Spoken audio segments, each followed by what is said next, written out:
Olá, sejam bem-vindos. Meu nome é Cristiano e hoje a gente vai conversar sobre o que realmente significa o desenvolvimento e por que políticas públicas são essenciais para que ele aconteça de forma justa e verdadeiramente humana. Por muito tempo, acostumamos a associar o desenvolvimento apenas com o crescimento econômico. Se o PIB sobe, a gente logo pensa o país está melhorando, né? Mas será que isso basta? Será que uma sociedade é realmente desenvolvida quando tantos ainda não têm acesso à educação de qualidade, à saúde, à moradia digna e a oportunidades reais de trabalho? Essa visão limitada ela foi transformada pelo economista e filósofo Amartya Sen. Ele nos mostrou que o verdadeiro desenvolvimento não é medido pelo que as pessoas possuem, mas pelo que elas são capazes de fazer e de ser.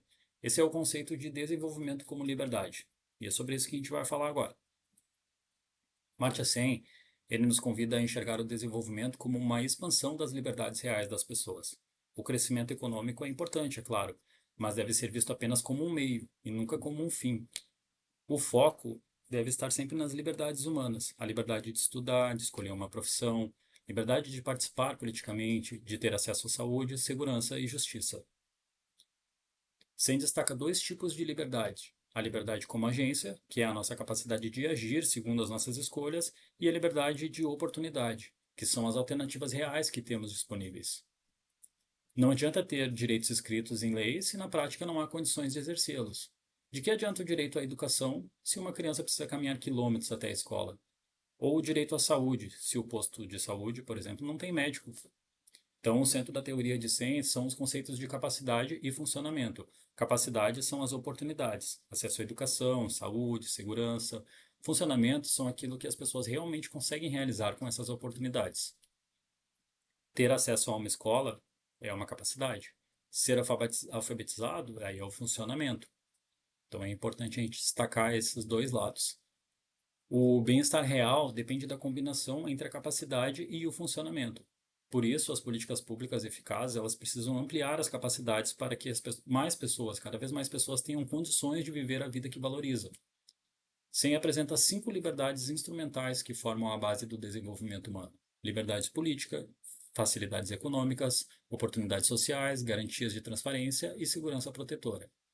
Essas liberdades elas são interdependentes. Sem educação é difícil exercer a liberdade política. Sem segurança social é difícil aproveitar as oportunidades econômicas. Por isso, as políticas públicas elas não podem ser isoladas, elas precisam ser integradas. As políticas públicas existem para remover as privações de liberdades e transformar as ideias em ações reais. Mas para isso, elas precisam ser bem formuladas e bem executadas. No Brasil, muitas vezes o problema não está no desenho da política, mas na implementação. O Tribunal de Contas da União chama isso de déficit de implementação, a diferença entre o que foi planejado e o que realmente chega à população. A educação é uma das liberdades mais poderosas. Ela emancipa, amplia horizontes e permite que as pessoas participem e transformem a própria realidade. A saúde é igualmente essencial. Sem saúde, nenhuma outra liberdade pode ser plenamente exercida. Investir em saúde, saneamento, nutrição é investir em liberdade humana. A desigualdade talvez é o nosso maior obstáculo.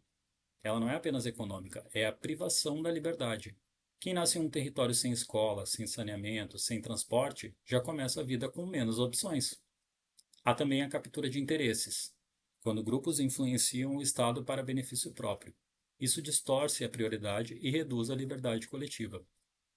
A transparência e a participação social são essenciais para garantir que o Estado atue para o interesse público.